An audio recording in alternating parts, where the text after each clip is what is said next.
Il est là. Recule encore, Louis. Point mort. Salut.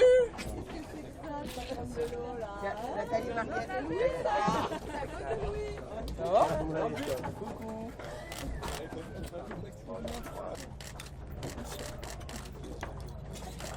On est toujours ensemble. Eh ben ça c'est une bonne nouvelle. On était dans le rythme. En fait, au début, on était un peu moins vite. Et puis, en essayant des trucs, on s'est aperçu qu'avec le classement, qu'on avait à peu près les mêmes vitesses que JP et Yann et SMA et tout. Donc, on était contents. Et puis, il y a eu les premiers tricotages météo et tout. Et on s'est retrouvés dans l'Alizé à jouer 4e, 3e et tout. Donc, on était très, très contents. C'était soutenu. Ouais, par contre, c'est vrai que c'est quand même. Bateau soutenu. C'est quand même des bateaux. À la con, faut le dire. Je le dirais pas, mais moi je. C'est quand même des bateaux un peu violents. Enfin, carrément violents même. Très violent. Ouais. Voilà. Alors, c'est vrai que déjà ne pas se faire mal, tout ça, c'est déjà du taf. Après, être bien au niveau classement et tout. On était vraiment contents. Et puis après, après, on a décidé de prendre des vacances. Putain, ouais. Après, avant le poteau noir, parce que dans le poteau noir, il faut pas se servir des fichiers. Avant le poteau noir, on a été un peu plus dans l'ouest que les autres, parce que c'était là que sur les fichiers, il y avait du vent. Et puis en fait, ça a été catastrophique, il n'y avait pas de vent. Les autres... Tanguy, etc. Ils étaient un peu plus dans l'est et eux, ils étaient censés avoir moins de vent, mais finalement, ça avait l'air de mieux descendre. Et puis voilà, et puis ils sont passés. Et puis après, on est rentré dans le poteau noir. On s'est fait un poteau noir copieux, mais voilà, une épreuve de plus dans notre couple. Non, ça c'est la partie pas drôle. Ça, c'est clair que. C'est clair que t'es grisé en fait par le fait d'avoir une super machine, de jouer devant et tout. Tu t'habitues à aller vite aussi. Et puis à un moment, ça s'arrête.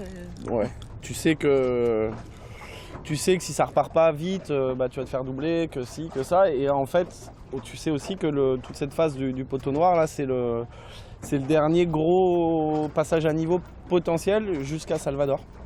Donc tu sais que si là tu sors du poteau noir, pas à la place que tu voudrais, il y a peu de chance, à moins que tu sois vraiment dans un mouchoir de poche, il y a peu de chance que tu sois là jusqu'au bout. Donc ça a été une phase assez compliquée. Non, en fait, c'est une machine fabuleuse, c'est incroyable. Par contre, c'est vrai que c'est très physique, c'est-à-dire que au début, en fait, ça tape tout le temps. Donc, en fait, tu fais ton quart.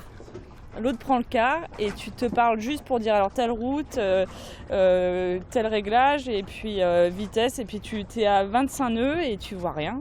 T'es à 23, 24, 25 nœuds et en fait tu vois pas au-dessus là les bulles parce que t'as beau t'asseoir, tu vois pas parce que la mer elle passe dessus. Tu regardes derrière, tu vois pas parce que l'eau elle revient jusque dans le cockpit. C'est obligé de mettre une planche de carbone.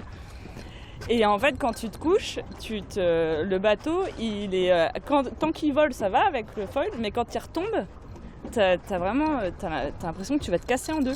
Et il retombe tout le temps. Et il retombe tout le temps, c'est ça le problème. Donc, et à la fois, t'es grisé par la vitesse et par les classements, et toutes les heures, tu étais tout le temps en train de regarder, de réactualiser tout ça. Donc, t'es pris dans un truc, c'est un peu une drogue, quoi. Et puis le bateau est génial, hein. Clairement par contre il est sur des rails, c'est incroyable. Le bateau franchement, je pense que là, il est magique quoi. Il est magique. Par contre le truc c'est qu'il tape quand il y a beaucoup de vent, il tape quand il n'y a pas de vent. Et là en plus par contre pendant les 3 jours on a eu vraiment peur de casser du matériel parce que en fait ça part d'un bord sur l'autre avec la GV tout, t'as beau essayer d'amarrer les choses et tout ça et tu te sens un petit peu impuissant et c'est vrai que du coup ça a été une phase difficile. Après c'est pas ce qu'on va retenir de notre course, mais c'est vrai que sur le coup on l'a pas très bien vécu parce que on sait bien que on nous attendait pas dans les places où on était au début et on était fiers, on était contents et tout. Et après, du coup, on n'était pas très heureux. Mais après, le truc, c'est que ça fait partie de la course au large Et au-delà de ça, on a eu une super aventure, on s'est bien marré, on a eu 2-3 fous rires parce que quand tu commences à péter les plombs, tu rigoles aussi par moments. Et puis arriver là, et puis, c'est génial parce que on banalise tout aujourd'hui, mais c'est une transat, c'est pas anodin quoi. C'était passionnant, c'était une super course. Et puis le fait de le faire en couple, finalement, c'était que du bonheur parce qu'on On n'a pas débriefé encore alors j'écoute. Non mais on a vraiment appuyé fort au début, comme on l'aurait fait si on était juste deux skippers chacun de son côté. Et à côté de ça, on s'est marré, on a déconné. On s'est calmé mutuellement parce qu'on se connaît bien dans les phases difficiles et tout, donc tout ça c'est que du positif. Ah ouais, vraiment.